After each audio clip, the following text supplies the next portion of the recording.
मौलाना मोहम्मद वाला आले सैयदना मौलाना मोहम्मद बारिक वसल्लम सलातु व सलामुन अलैका सय्यदी या रसूलल्लाह क़ल्लत हिलति व तौसिलति अदरिकनी या हबीबल्लाह रब्बि इश्रह ली सदरी व यस्सिर ली अमरी वाहलुल उक़दाताम मिन लिसानी याफ़क़हू क़ौली। देखो ওয়ান নেফাস, তা হায়েজের আলোচনা শেষ হয়েছে সম্পূর্ণ, আজকে হবে নেফাস থেকে, ঠিক আছে। দেখো নেফাসের প্রথমে উনি সংজ্ঞা দিচ্ছেন। ওয়ান নেফাসু হুয়া দমু, সেটা এমন রক্ত, আল খারিজু যেটা বের হয়, আকিবাল ভেলাদাত সন্তান কি জন্মের পরে। রকমনারে বাবুল আন্দাসের আগে দেখো, আচ্ছা দেখো আর ইভিস্টার দেখো ভাই বাক দেখো। তো ওয়ান নিফাসু, নেফাস বলা হয় ওয়াদ দমু, সেটা এমন রক্ত, আল খারিজ যেটা বের হয়, আকিবাল ভেলাদা সন্তান জন্মের পরে, অর্থাৎ সন্তান জন্মের পরেও মহিলাদের যে একটা রক্ত বের হয় সেটারে কি বলে, নেফাস বলে। দেখো এরপরে ওয়াদ দমু আল্লাজি ইয়ারাহু আল্লাজি তারাহু, এটা কিন্তু একসাথে লাগাই দিছে, এটা একটু আলাদা করে করবো। ওয়াদ দমু আল্লাজি তারাহুল হামিলু, অর্থাৎ রক্ত আল্লাজি যা তারাহুল হামিলু, হামেলা মহিলা যখন কি দেখবে, রক্ত দেখবে, ঠিক আছে। ওমা তারাহুল মারআতু ফি হালাল ভেলাদাতি কাবলা, মানে বলতেছে ওয়াদ্দমুল্লাজি, ওই রক্ত আল্লাজি হামেলা মহিলা কি দেখে দেন, যে রক্ত দেখে, এবং ওমা তারাহুল মারআতু, অথবা এবং না অথবা না এবং মা তারাহুল মারআতু, যা মহিলা দেখে, ফি হালে ভেলাদাতিহি, কোন সময়, বেলাদাতের সময়, কাবলা খুরুজিল ওয়ালাদ, সন্তান প্রসবের আগে, বলতেছে ইস্তেহাজাতুন, সেটা কি ইস্তেহাজা। শুনো, অর্থাৎ সন্তান জন্মের পরে যে রক্তটা বের হবে এটা হবে নেফাস। হামেলা মহিলা কিংবা ধরো সন্তান বের হওয়ার আগে একটা রক্ত বের হয়, সন্তান প্রসব বের হওয়ার কি জন্মের আগে একটা রক্ত বের হয়, সেটাও ইস্তেহাজা ধরা হবে। কথা বুঝো নাই? আচ্ছা আসো একটু নেফাসের মুদ্দত নিয়ে আলোচনা করি। নেফাসের সর্বোচ্চ মুদ্দত হচ্ছে 40 দিন, আকসর মুদ্দত। নেফাসের সর্বোচ্চ 40 দিন, সর্বনিম্ন কোনো মুদ্দত নাই। এমনও হইতে পারে 1 ঘন্টা পর রক্ত বন্ধ হয়ে যেতে পারে। কথা বুঝো না? 1 ঘন্টা পরে রক্ত বন্ধ হয়ে যেতে পারে, তখন তোমার কি নেফাস শেষ হয়ে যাবে। কথা বুঝছো না? আবার এমনও মহিলা আছে, তো ধরো এরকম আর কি হয়েছে, মানে প্রথম 5 দিন কি হয়েছে, হাই গেছে, আবার 10 দিন কি গেছে, তুহুর গেছে, এরপর আবার শুরু হয়েছে। ওই আমরা বলছিলাম না কি আর তুহুরুল মুতাখাল্লাল, এর আগে আমরা হাইজের ক্ষেত্রে পড়ছি না, মানে 2 দিন হাইজ হচ্ছে, 3 দিন বন্ধ গেছে, আবার 3 দিন হাইজ হচ্ছে, এরকম। তো নেফাসের ক্ষেত্রে এরকম হতে পারে। আচ্ছা শোনো, এখনো সে যদি মহিলার প্রথম সন্তান হয়, এর আগে যদি আদত না থাকে, কি বলছি, যদি আদত না থাকে, প্রথম সন্তান হয়, তাহলে তোমাকে কয়দিন ধরতে হবে, 40 দিন ধরা, 1 ঘন্টা পরে বন্ধ হয়ে গেছে। কথা বুঝো না? আবার 30 দিনের মাথায় কি হয়েছে, রক্ত বের হয়েছে, বলতেছে পুরাটা হাইজের রক্ত ধরতে হবে, মানে পুরা 30 দিনের ভিতরে ওনারা কি ধরতে হবে, নেফাস, নেফাস হিসাবে সুমার করতে। কথাটা বুঝো নাই? কোনটা নাই, সম্ভাবনা আছে তো, 40 দিন বলছে না, 40 দিন পর্যন্ত তারা অপেক্ষা করতে হবে প্রথম সন্তানের ক্ষেত্রে। না, প্রথম সন্তানের ক্ষেত্রে আর কি নামাজ পড়তে পারবে না। আর যদি রক্ত বন্ধ হয়ে যায়, যদি কি দেখে, মানে রক্ত বন্ধ হয়ে যায়, তারপরে সে নামাজ পড়ে আদায় হয়ে যাবে। কথা বুঝো না? এর জন্য প্রথম সন্তানের ক্ষেত্রে গুনাহগার হবে না সে। কথা বুঝো নাই? মানে কোনো মহিলা প্রথমবার সন্তান প্রসব করতেছে, তো 1 দিন পরে তার রক্ত কি হয়ে গেছে, বন্ধ, তাহলে সে তুহুর, সে উজু কালাম করে, আর তখন তো বাজে শারীরিক এরকম ফিটনেসও থাকে না, শক্তি থাকে, যদি পারে আর কি। ঠিক আছে, এমন হাসির মধ্যে মনে কথা বলছে যে একজন মহিলার কি হয়েছে, বাচ্চা এখনো প্রসব হয় নাই। কথা বুঝছো না? বাচ্চা প্রসবের আগ মুহূর্তে নামাজ রক্ত আছে, এই মুহূর্তে তারা নামাজ পড়তে হবে। কথা বুঝো না? মানে বাচ্চা প্রসবের আগে রক্ত বেরোয়েছে, সেটা তো কি না, নেফাসের রক্ত, তার মানে ইস্তেহাজা, উজু করে তারা নামাজ পড়তে হবে। এখন কিভাবে নামাজ পড়বে বলতেছে চুড়ো করে একটা গর্ত করবে, সেখানে বসে বসে নামাজ পড়বে, যাতে বাচ্চার কোনো ক্ষতি না। নামাজে এত গুরুত্ব। কথা বুঝছেন? আল্লাহ রসুল, আমি সিরাতের মধ্যে বলছি, আল্লাহ রসুল সর্বশেষ ইন্তিকালের মুহূর্তে 2টা কথা বলছে। কয়টা কথা? একটা হচ্ছে তোমরা নামাজের প্রতি প্রাবন্ধ হবা, দাস দাসীদের প্রতি সদয় আচরণ করবা। বুঝছো না? সিদ্দিক আকবর রাদিয়াল্লাহু তাআলা আনহু কান লাগায়ও শুনছে, ইন্তিকালের পরও শুনছে, আসসালাত আসসালাত ইয়া উম্মতি। বুঝছো না? কারণ নামাজ এমন একটা ইবাদত, যে ইবাদতের মাধ্যমে একমাত্র আল্লাহরে খুশি করা যায়। কারণ দুনিয়াতে যত ইবাদত আছে, সব ইবাদতের সার নির্যাস হচ্ছে কোথায়? নামাজ। যেমন ধরো তুমি রোজা, যেমন ধরো রোজা অবস্থায় তুমি কিছু খেতে পারো না, রোজা অবস্থায় কিছু খাওয়া যায়, কিন্তু নামাজ অবস্থায় কিছু খাওয়া, রোজার বৈশিষ্ট্য আছে না নামাজে, কথা বুঝছো না? ফজর মাঝে তুমি কি তুলো, ইসলাম করো না, পাথরে হাজার আসাদরে সালাম দাও, অথবা কি করো তুমি এই তালবিয়া পাঠ করো হাত তুলে তুলে, নামাজের মধ্যে তো তাকবীর আছে। ফজরে কি আছে বৈশিষ্ট্য নামাজের মধ্যে আসে, ঠিক তেমনি ভাবে যত আল্লাহর ইবাদত আছে, তসবিহ বলো, দুরূদ বলো, সালাম বলো, সব কিছু ইবাদত আল্লাহ ইবাদতের সান্নিধ্যে কোথায় দিয়েছে? নামাজে। এই জন্য বলা হয়েছে আফদালুল ইবাদাতে আসসালাত, হাদিস শরীফে। কথা বোঝা গেছে? আচ্ছা দেখো কি থেকে বলছিলাম, নামাজের গুরুত্ব একজন একজন হামেলা মহিলারও কি বাচ্চা প্রসবের পূর্বে তারা নামাজের প্রতি কি দেওয়া হয়েছে? নির্দেশ দেওয়া হয়েছে। এখন আমাদের মূল কথাটা হচ্ছে, যদি প্রথমবার মহিলা কি করে সন্তান প্রসব করে, তার যদি 40 দিনের আগে কি হয়ে যায়, বন্ধ হয়ে যায়, তাহলে সে উজু কালাম করে নামাজ আদায় করবে, কোনো সমস্যা হবে না। এখন যদি আবার দেখো 40 দিনের ভিতরে আবার রক্ত দেখছে, তখন এটারও হাইজা রক্ত ধরবে, এর ভিতরে যে নামাজ পড়ছে কোনো সমস্যা হবে না, সে সওয়াব পাবে। কথা বুঝো নাই? হ্যাঁ। এখন অবশ্য যদি বাচ্চা অনেক মহিলার আছে না, বাজে 3টা 4টা 5টা হয়, 7টা 10টাও হয়, আগেকার মহিলার না কি হয়েছে, এখনকার মহিলারা না কি করে, মানে বাচ্চার প্রতি মানে সন্তান জন্মদানের প্রতি অনীহা প্রকাশ করে। আগেকার মানুষ কি করতো, নিজের লাঠি শক্ত করার জন্য কি করতো, বিয়ে 3-4টা করতো। কথা হচ্ছে দেখা, এখন যদি মহিলা হাইজের মতো এক মহিলা যদি 2-3টা সন্তান হয়, তাহলে তার একটা মুদ্দত, নিষ্ঠ মুদ্দত হয়ে যাবে। ধরো প্রতি মাসে প্রতি সন্তান জন্মের পর পরে 20 দিন পর পর তার রক্তবদ্ধ হয়ে গেছে, তাহলে প্রথমবার হয়েছে, দ্বিতীয়বার 20 দিন ধরে তার নেফাস ধরে, বাকি দিনগুলা যদি রক্ত বেরও হয় তার ইস্তেহাজা ধরতে হবে। কথা বুঝলেন? এই কথাটার সামনে আবারও তো বলে দিবে। কথা বুঝলেন? মানে কোনো মহিলার যখন পরপর 3টা সন্তান হলো, তো 3টা সন্তান হওয়ার পরে তার সন্তান জন্মের পর তার তো একটা নির্দিষ্ট রক্ত বের হয়েছে, তো রক্তটা কতটুকু সময় গিয়ে শেষ হয়েছে তার একটা কি আছে, আদত আছে। কথা বুঝো না? ধরো 20 দিনে গিয়ে শেষ হয়ে গেছে, তো সর্বোচ্চ কয়দিন আছে? 40 দিন। তাহলে 20 দিন তুমি তার কি ধরবা, নেফাস ধরবা, বাকি 20 দিন রক্ত বেরোলে সেটা ইস্তেহাজা ধরবা, হাইজের মতো আর কি। কথা বুঝছো না? হাইজের মতো পুরাটা মশালা বুঝো নাই? বুঝছো নি? আচ্ছা ধর এটা আর কি। তা আমাদের মতো সর্বোচ্চ মুদ্দত হচ্ছে কয়দিন? 40 দিন। ইমাম সাহাবী বলে 60 দিন। কয়দিন? 60 দিন সর্বোচ্চ। এখন আমরা কেন 40 দিন ধরছি, ইমাম সাহাবী কেন 60 দিন ধরছে? আমরা বলতেছি দেখো, এদিকে আরেকটা সুন্দর কথা লাগছে, দেখো একজন মহিলা হামেলা হলে তার কি, দেখো তার কি হয়, তার মানে কি, তার মানে যে রাস্তা আছে সে রাস্তাটা বন্ধ হয়ে যায়। কথা বোঝা নাই? লজ্জাস্থানের রাস্তাটা কি হয়ে যায়, বন্ধ, হাইজ হয় না, কারণ কোনো মহিলা গর্ভবতী হলে তার হাইজ বন্ধ হয়ে যায়, কি হয়ে যায়, হাইজ বন্ধ হয়ে যায়। তো দেখো এই ঠিক তেমনি ভাবে 120 দিন যাওয়ার পরে, 120 দিন সমান কয় মাস? 4 মাস। 4 মাস যাওয়ার পরে আল্লাহ সন্তানের মানে কি পেটের সন্তানের মধ্যে প্রাণ দেয়, রুহ দেয়। এই জন্য বাচ্চা নষ্ট করতে চাইলে 120 দিনের আগে করতে পারবে। কেউ যদি গর্ভের সন্তান নষ্ট 120 দিনের পরে করে, সে কাতেল হিসেবে বিবেচনা হবে, শরীয়তে তারা কাতেল বলবে। কথা বুঝো নাই? কোনো যদি কোনো অনেকে আছে না, মানে ভুল কমে কনসিভ হয়ে গেছে, তো তুমি কি করবা, এখন বাচ্চা নিতে চাচ্ছে না, কারণ ডাক্তার বলছে যদি এখন বাচ্চা নেই সে কি হবে, মানে মহিলার মায়ের স্বাস্থ্য ঝুঁকি আছে না এরকম মহিলা, তো তখন সে কি করতে হবে, 120 দিনের আগে কি করতে পারবে, বাচ্চাকে চাইলে নষ্ট করতে পারবে। কিন্তু 120 দিন পরে নষ্ট করলে সে কি হয়ে যাবে, কাতিল হিসেবে গণ্য হবে। এটা শরীয়তের ফয়সালা। কথা বুঝছো?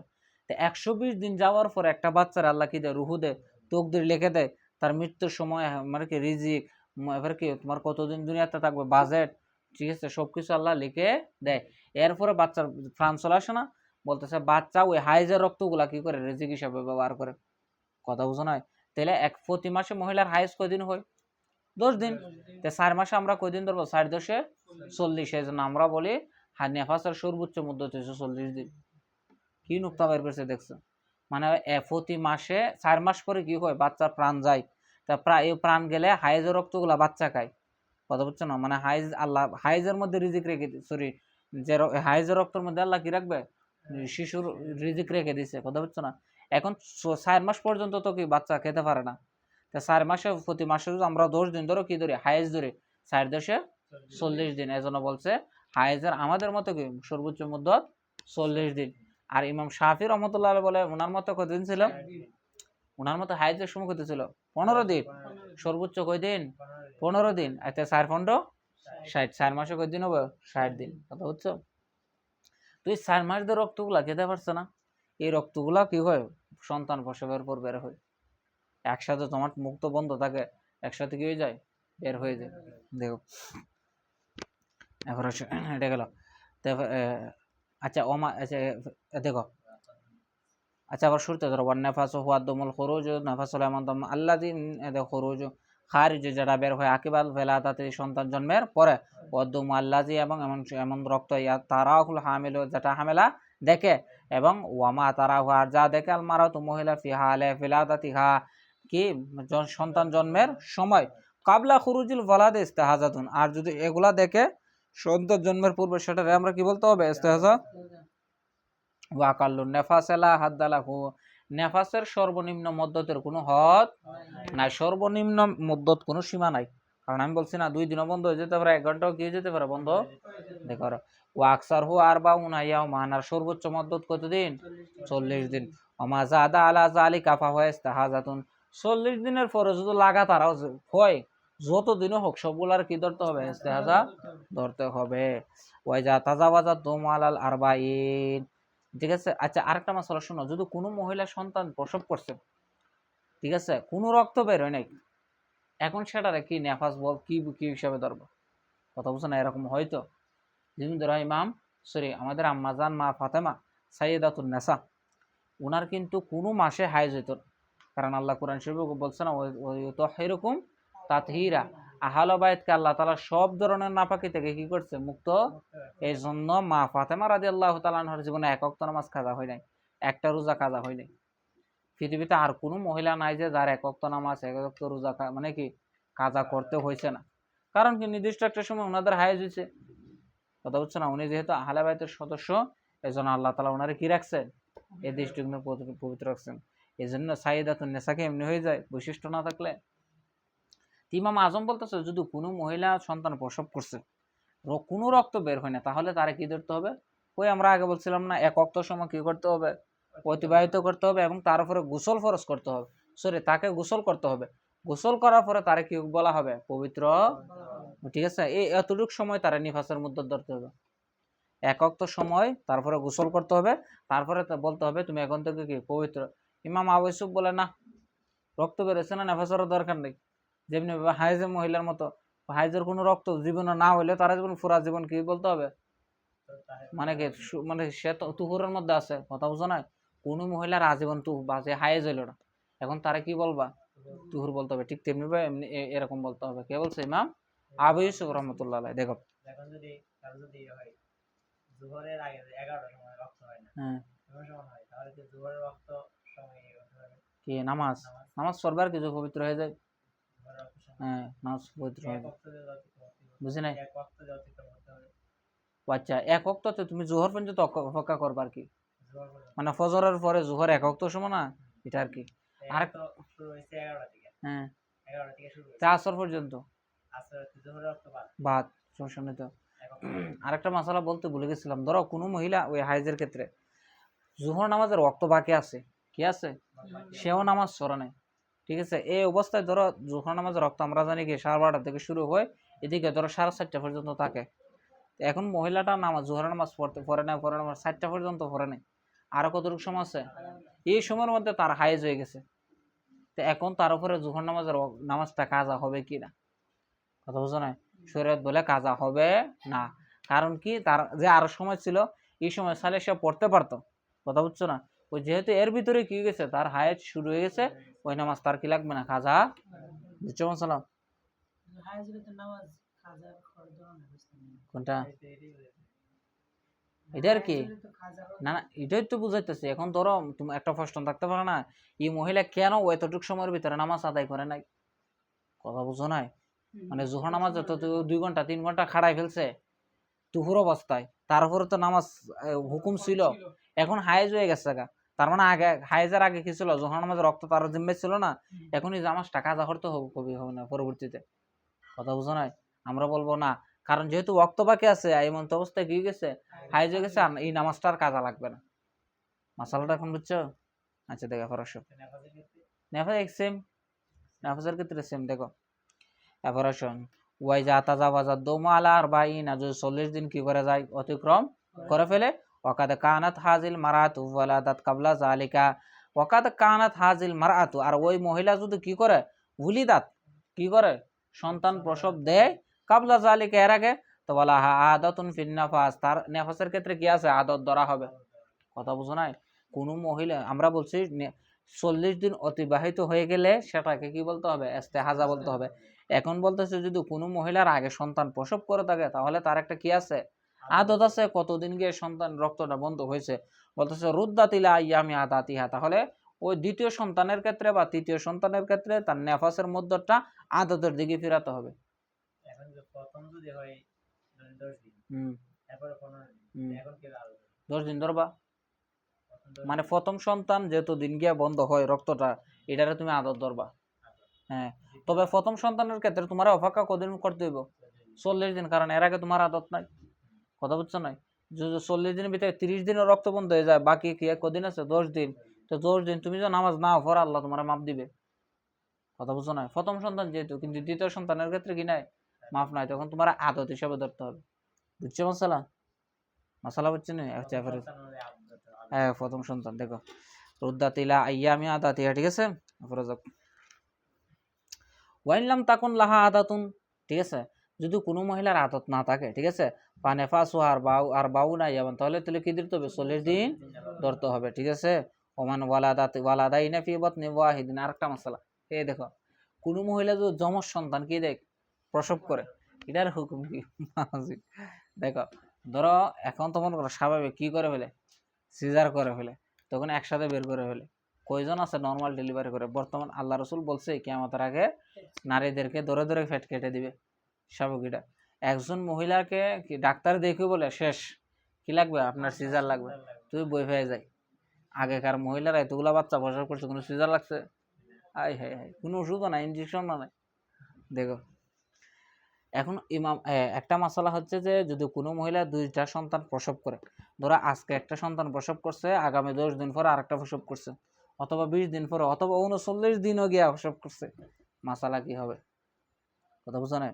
ইমাম আজম বলতেছে 2 সন্তানের মধ্যে প্রথম সন্তান যেটা জন্মগ্রহণ করবে এটার থেকে নেফাস দর শুরু হইব। কথা বুঝো না? 2টা সন্তান, প্রথম সন্তান ধরো মাসের 1ম তারিখ জন্মগ্রহণ করছে, তাহলে তার নেফাস 40 দিন ধরবে না, ঠিক আছে। এখন দ্বিতীয় সন্তান গিয়া জন্মগ্রহণ করছে ধরো 30 দিনের মাথায়, কয় দিনের মাথায়, তার মানে দ্বিতীয় সন্তান, আবার দেখো তার দ্বিতীয় সন্তানের শুরুটা গিয়া 30 তারিখে শুরু হয়েছে, প্রথম তার সন্তানের শুরুটা কত, 1 তারিখ। ইমাম আজম বলতেছে দ্বিতীয় সন্তান অনুযায়ী কি হবে না, নেফাস হবে, প্রথম সন্তান অনুযায়ী কি ধরতে হবে, নেফাস। দ্বিতীয় সন্তানের পর আর কদিন বাকি আছে, 10 দিন, বলতে 10 দিন পরে যাতে যদি রক্ত বার হয় সেটা ইস্তেহাজা ধরতে হবে, নেফাস শেষ, প্রথম সন্তান অনুযায়ী ধরবে, ঠিক আছে। তবে ইমাম কি বলতেছে, ইমাম বলতেছে কই, ইমাম জুফর বলতে, ইমাম মোহাম্মদ এবং কি জুফর বলতেছে দেখো না, দ্বিতীয় সন্তান অনুযায়ী কি ধরতে হবে, রক্ত। কারণ কি, এদিকে তাকাও, ওনারাও যুক্তি আছে বাজে, ওনারা বলতেছে যে, এদিকে তাকাও, ওনারা বলতেছে কারণ প্রথম সন্তান জন্মগ্রহণ করার পরে আরেকটা সন্তান জন্মের যদি কমপক্ষে 15 দিনের কি থাকে, গ্যাপ থাকে, কি থাকে, গ্যাপ থাকে, তখন মহিলারা হামেলা হিসাবে ধরতে হবে, কি ধরতে হবে, তার মানে মহিলা এখন আবার হামেলা হয়েছে। কথা বুঝছে না? তার মানে এখন দ্বিতীয় সন্তান প্রসব করার মানে কি, তার আবার কি হয়েছে, নতুন করে সন্তান জন্ম হয়েছে, দ্বিতীয় সন্তান অনুযায়ী কি ধরতে হবে, নেফাস ধরতে হবে। কিন্তু আমরা বলি না, প্রথম সন্তান অনুযায়ী ধরবে, ঠিক আছে। দেখো এটার উপরে কথা, আচ্ছা দেখো বলতেছে ওয়ামান ওয়ালাদাইনা ফি বাতনি ওয়াহিদিন, একই গর্ভের থেকে যখন 2টা সন্তান কি করবে, প্রসব করবে, ফানেফাসুহা মা খারাজা মিন দমিন, মা ফানেফাসুহা, তার নেফাসটা হবে মা খারাজা মিন দমিন, যে রক্তটা বের হবে, আকিবাল ওয়ালাদাতিল আউয়াল, কোন সন্তানের পরে, প্রথম সন্তানের পরে, ইংদা আবি হানিফা রহমাতুল্লাহ আলাইহি, ইমাম আজমের মতে, ঠিক আছে, ওয়া আবু ইউসুফ, ইমাম আবু হানিফা এবং কি ইমাম আবু ইউসুফের মতে কোন সন্তান ধরে দিব, প্রথম সন্তান। ওয়াকালা মুহাম্মদ জুফর, ইমাম মুহাম্মদ জুফর বলতেছে মিন ওয়ালাদিস সানি, ঠিক আছে, মিন ওয়ালাদিস সানি, দ্বিতীয় সন্তান থেকে কি ধরতে হবে, নেফাসের গণনা ধরতে হবে। আপনারা সব বাবুল আনজাস দেখো থাকুক না।